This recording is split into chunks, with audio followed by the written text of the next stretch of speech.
Assalamu alaikum dear students, hope all of you will be fine. Today we have the last lecture of this unit.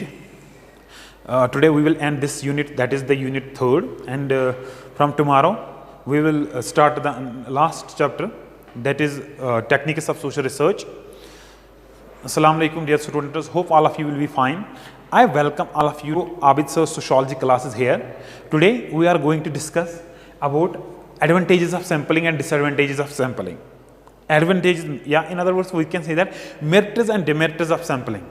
ठीक है, आज तक हमने sampling क्या था, उसके टाइप्स क्या थे, प्रोबेबिलिटी एंड नॉन प्रोबेबिलिटी, वो डिस्कस किए. ठीक है, today we are going to discuss advantages and disadvantages of sampling. Without wasting our time, let us go to the main topic.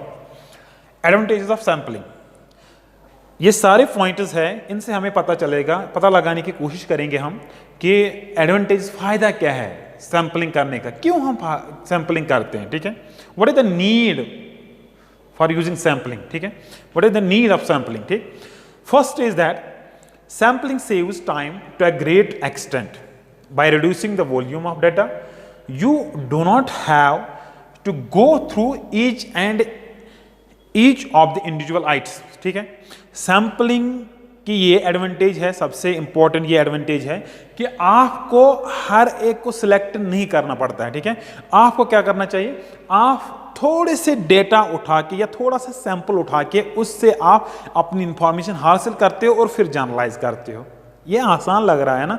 This is the best, this is the first advantage of sampling method. ठीक है, तो sampling saves our time to a great extent. बहुत सारा time हम इससे save कर सकते हैं. ठीक है, कैसे, you do not have to go through by reducing the volume of data. ठीक है, जितना आपको डेटा अवेलेबल है उतना आप पूरे डेटा को नहीं सिलेक्ट करते, बल्कि आप उस डेटा में से गिने चुने चीज़ों को सिलेक्ट करके उस पर जनरलाइज करते हो. ठीक, you do not have to go through each and every member of the population या every item of the population. every individual को आपको स्टडी नहीं करना पड़ता है, बल्कि कुछ ही इंडिविजुअल्स को स्टडी करके उसके बेस पे आप जनरलाइज करते हो. जाहिर सी बात है, जब हम थोड़े से लेके थोड़ा सा सैंपल उठा के जो रिप्रेजेंटेटिव होगा पॉपुलेशन का, ठीक है, तो उससे हम जनरलाइज करने की कोशिश करेंगे, तो it will save our time.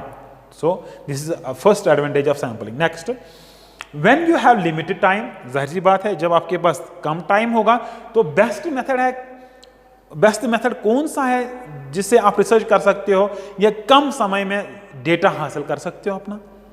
It is the sampling method. ठीक है, the another advantage of sampling method is that with in limited time you will collect your data from your sample. ठीक है, limited time होगा आपके पास. सर्वे without using sampling, ठीक है, becomes impossible. अगर आपके पास टाइम कम है तो आप सर्वे करना चाहते हैं, एक रिसर्चर रिसर्च करना चाहता है तो जाहिर सी बात है वो कर नहीं पाएगा, क्योंकि उसके पास टाइम कम है. तो उसको क्या करना पड़ेगा कि it is without sampling it is impossible. Then वो रिसर्च कर सकता है, मगर क्या यूज करके, सैम्पलिंग को यूज करके. It allows us to get near accurate results in much lesser time. ठीक है, ये हमें मदद देता है किसमें, रिसर्च में, मगर कहाँ पे, with in less time accurate जो इंफॉर्मेशन है वो हासिल करने में. तो क्या ये एडवांटेज नहीं है सैम्पलिंग की? Then we can say that this is the another advantage of sampling. ठीक है, क्योंकि ये हमें मदद देता है, ये it helps us, it allows us, ठीक है, us to get near accurate results. Near accurate result, बहुत करीब से हमें एक्यूरेट रिजल्ट्स देने की कोशिश कर रहा है, मगर विद इन लेस टाइम. ठीक है, next is sampling avoid repetitiveness in works. यहां पे जब हम सैम्पलिंग करते हैं या सैम्पलिंग के बगैर हम कोई रिसर्च करते हैं, ठीक है, वहां पे हम एक ही इंडिविजुअल को या एक ही यूनिट को हम 2 बार 3 बार सेलेक्ट कर सकते हैं या कंफ्यूज हो जाएंगे. ठीक है, जिस रिसर्च में हम सैम्पलिंग इस्तेमाल करते हैं तो वहां पे कम चांसेस होते हैं रिपीटेटिवनेस के. ठीक है, या किसी चीज को दोबारा सेलेक्ट करने के लिए. ठीक, when you use proper methods you are likely to achieve higher level of accuracy by using sampling. ठीक है, जब आप सैम्पलिंग इस्तेमाल करते हो तो यहां पे आप क्या कर रहे हो, आपको एक्यूरेट डेटा मिलता है. ठीक है, आप सिस्टमैटिक अंदाज से चीज़ों को रख रहे हो ना, सिस्टमैटिक अंदाज से बिल्कुल चीज़ों को कलेक्ट कर रहे हो, सैंपल चूज कर रहे हो, तो it will give you more accuracy. It will through sampling you can collect more accurate data as compare to that research where we don't use the sampling method, ठीक। when you use proper methods, बिल्कुल non probability probability जो भी है, what ever the data will be, उस पर कौन सा method apply हो रहा है, उस पर कौन सा टेक्निक सैम्पलिंग टेक्निक इस्तेमाल हो रही है, जब आप प्रॉपर टेक्निक्स को इस्तेमाल, प्रॉपर सैम्पलिंग टेक्निक्स को अपनी रिसर्च में इस्तेमाल करोगे, जाहिर सी बात है जो हमारा डेटा आएगा ना वो एक्यूरेट होगा। तो जाहिर सी बात है जो डेटा की एक्यूरेसी है, लेवल ऑफ एक्यूरेसी ना वो ज़्यादा होगी, ठीक है। क्यों? हम यहाँ पे प्रॉपर मेथड इस्तेमाल कर रहे हैं, we are using the proper methods of whether probability sampling और non probability sampling, that is the secondary question जो हमें चाहिए। That depends upon the purpose, that depends upon the data, that depends upon the research, आपको कौन सा sampling method इस्तेमाल करना है, ठीक है, वेदर प्रोबेबिलिटी सैम्पलिंग मेथड और नॉन प्रोबेबिलिटी सैम्पलिंग मेथड, ठीक है। तो this is the another advantage of this sampling, that when you use proper method, जब आप प्रॉपर मेथड को इस्तेमाल करते हो, ठीक है, अकॉर्डिंग टू रिसर्च, जो आपका रिसर्च कह रहा है, you are likely to achieve higher level of accuracy, ठीक है। जाहिर सी बात है आप एक रिसर्च जो है ना, हायर एक्यूरेसी जो डेटा आएगा ना उसकी हायर एक्यूरेसी होगी, लेवल ऑफ एक्यूरेसी गुड होगी, ठीक है, या एक्यूरेट डेटा आएगा by using sampling, sampling use करके, ठीक।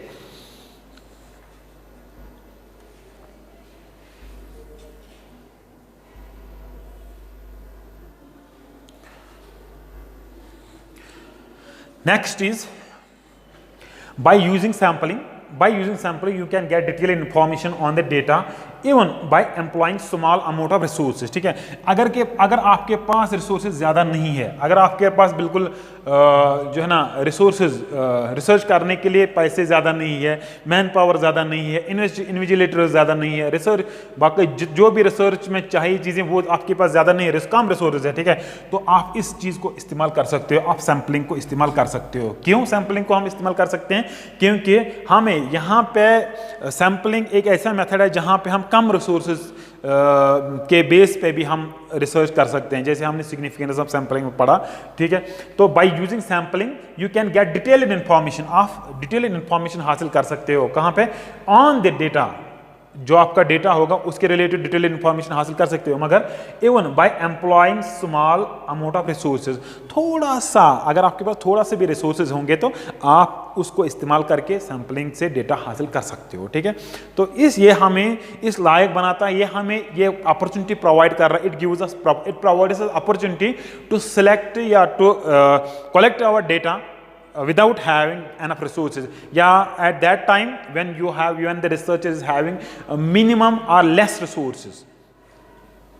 Last advantage of sampling is that suitable in limited resources, जैसे मैंने आपको अभी कहा है डिस्कस कि ये सूटेबल रहता है जब इंसान के पास, एक रिसर्चर के पास लिमिटेड रिसोर्सेज होते हैं ना, एंड इन्विजिलेटर जो इन्वेस्टिगेटर होता है, and the investigator during studying A small universe provided detail and comprehensive information, ठीक है। ये उसको लिमिटेड रिसोर्स होने के बावजूद एक रिसर्चर को, एक इन्वेस्टिगेटर को क्या, स्मॉल यूनिवर्स स्टडी करने के बाद प्रोवाइडेड डिटेल, बिल्कुल डिटेल्ड इंफॉर्मेशन दे रहा है और कंप्रेहेंसिव इंफॉर्मेशन दे रहा है एक रिसर्चर को जो रिसर्च करने जा रहा है, ठीक है। Let's move to the disadvantages of sampling. Now we will discuss disadvantages of sampling, ठीक है। ठीक है, सैम्पलिंग की जो हमने अभी तक डिस्कस किए थे, this was the merits of और एडवांटेजेस ऑफ सैम्पलिंग मेथड, ठीक, या सैम्पलिंग टेक्निक। तो now we will discuss the disadvantages, what are the demerits of sampling, ठीक है। सैम्पलिंग के डिमेरिट्स भी होते हैं, सैम्पलिंग के डिमेरिट्स है। चलिए, एक रिसर्चर को कॉशियस रहना पड़ता है सैम्पलिंग के दौरान क्योंकि it is having certain demerits, ठीक है। Without wasting time let us discuss them one by one.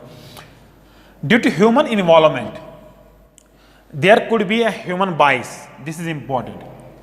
And subjectivity. Subjectivity is also important. In the sample itself, it could lead to wrong and misleading results. ठीक है, subjectivity को understand करना जरूरी होता है। देखो, दो चीजें, दो अप्रोच यूज होते हैं सोशियोलॉजी में। First is objectivity and second is subjectivity.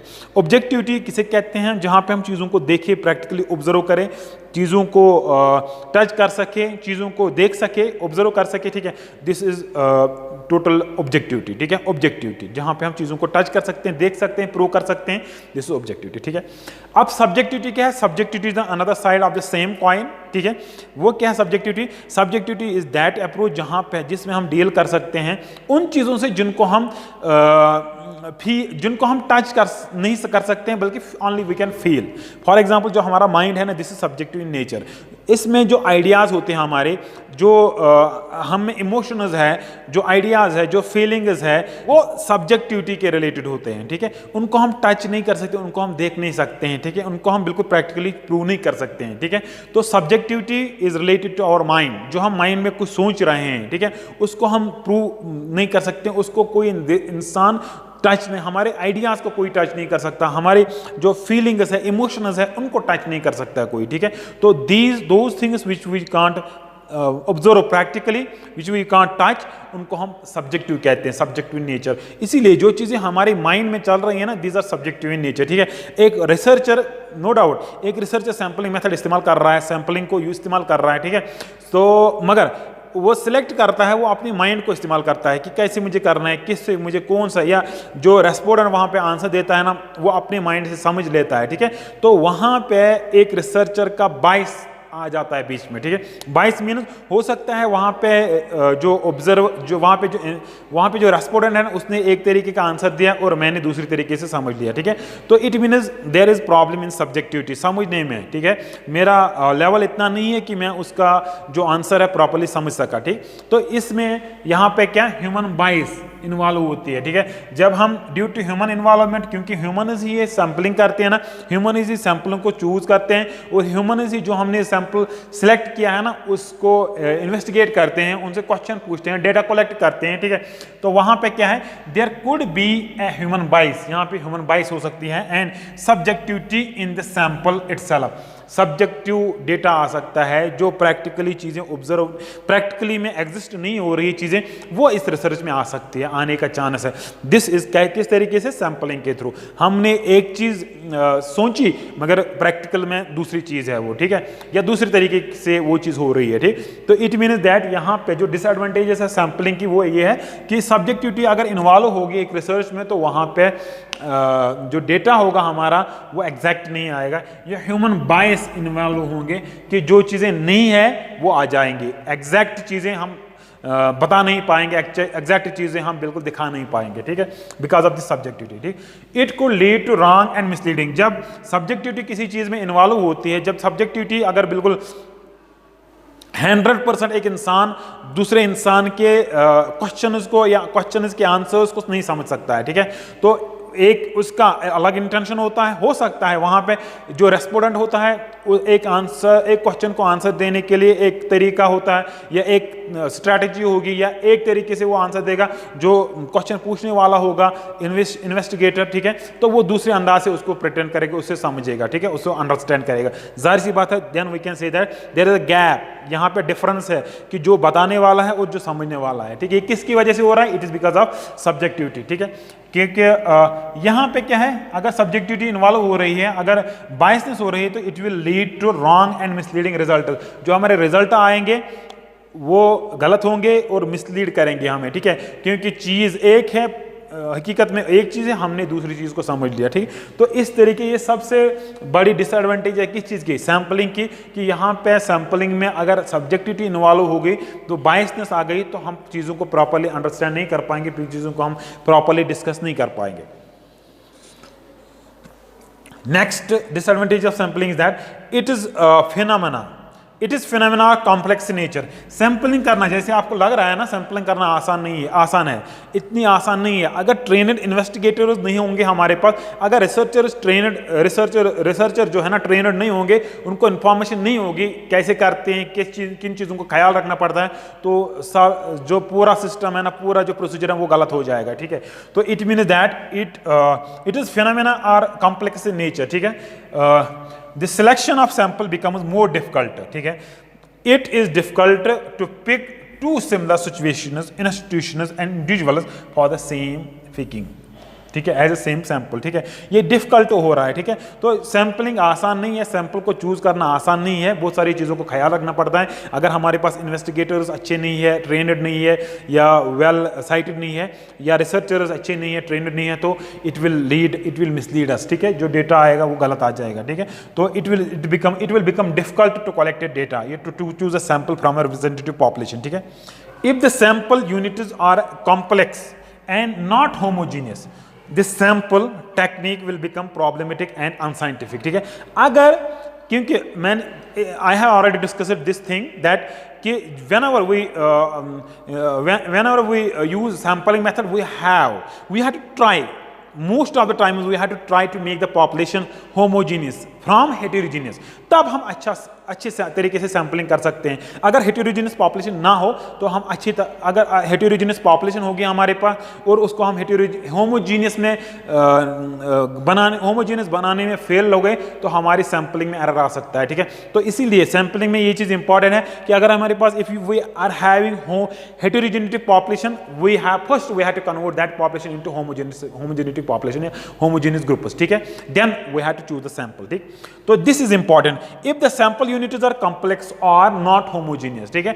अगर आपको आइडेंटिफाई करने में प्रॉब्लम हो रही है या हेटेरोजेनेटिक इन नेचर है, ठीक है, होमोजीनियस नहीं है, ठीक है, तो आप क्या करोगे, आपको पहले बिल्कुल हेटेरोजेनियस से होमोजीनियस बनाना है। अगर हमने वो चीज़ नहीं किया तो it will create problem, it will become unscientific. जो हमारे रिजल्ट आएंगे those result will be unscientific और problematic, this will create problem, ठीक है। If the sample units are complex और नॉट होमोजीनियस, अगर वो कॉम्प्लेक्स होंगे, हमारे समझ से बाहर होंगे, ठीक है, या होमोजेनेटिक नहीं होंगे, हेटेरोजेनेटिक होंगे, तो द सैंपल टेक्निक जो हम इस्तेमाल करने जा रहे हैं विल बिकम प्रॉब्लमेटिक, तो इसमें प्रॉब्लम्स आ सकते हैं एंड अनसाइंटिफिक, जो रिजल्ट्स आएंगे वो भी अनसाइंटिफिक होंगे, या जो हम जिस तरीके से हम प्रोसीजर सैंपलिंग का करेंगे वो अनसाइंटिफिक होगा, ठीक है। सबसे पहले क्या करना है सैंपलिंग में, हमें हेटेरोजेनेटिक पॉपुलेशन को क्या करना है, होमोजेनिटी बनाना है, तब हम उसके बाद सिलेक्ट कर सकते हैं सैंपल।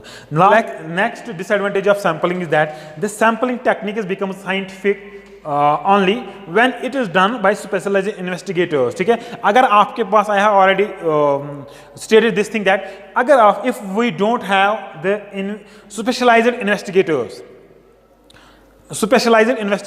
या स्पेशलाइज्ड रिसर्चर्स, ठीक है, देन जो डेटा आएगा, जो सैंपलिंग टेक्निक्स होगी हमारी वो अनसाइंटिफिक होगी, वो साइंटिफिक नहीं होंगी, ठीक है। तो इसीलिए क्या करना है, ये अगर हमारे पास डिसएडवांटेज ये है, लास्ट डिसएडवांटेज ये है सैंपलिंग की कि अगर हमारे पास ट्रेनड या स्पेशलाइज्ड इन्वेस्टिगेटर्स ना हो तो जो सैंपलिंग का प्रोसीजर है ना वो साइंटिफिक नहीं होगा, वो अनसाइंटिफिक होगा, ठीक है।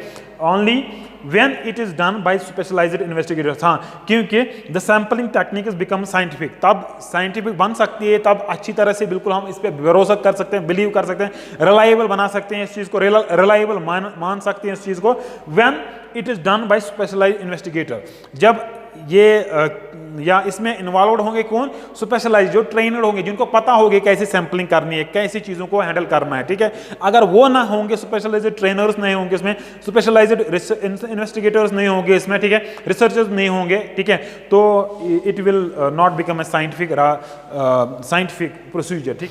There is a difficulty in selecting a representative sample, ठीक है। जितना आपको आसान लग रहा है ना sample select, representative sample select करना आसान है, उतना आसान नहीं होता है ये चीज़, ठीक है।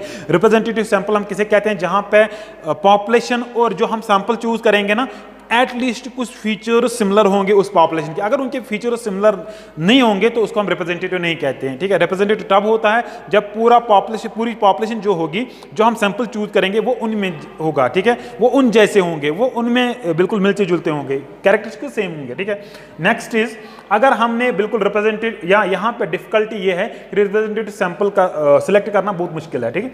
When the characteristics to be measured occur in rare conditions, sampling will not give statistically reliable information about it, ठीक है। रेयर कंडीशंस, वो सैंपल, वो एरिया, वो जगह, वो पॉपुलेशन जहाँ पे हमें रेयर कंडीशंस में रेयर ट्रेट्स ढूंढने होंगे तो वहां पे भी सैंपलिंग मुश्किल बन रहा है, ठीक है, क्योंकि हम इजीली चीज़ों को, इतने जो रेयर होंगे उन चीज़ों को आसानी से बिल्कुल सिलेक्ट नहीं कर पाते हैं, ठीक है। उनको हमें सिलेक्ट करने में बहुत टाइम लगता है। Thank you so much.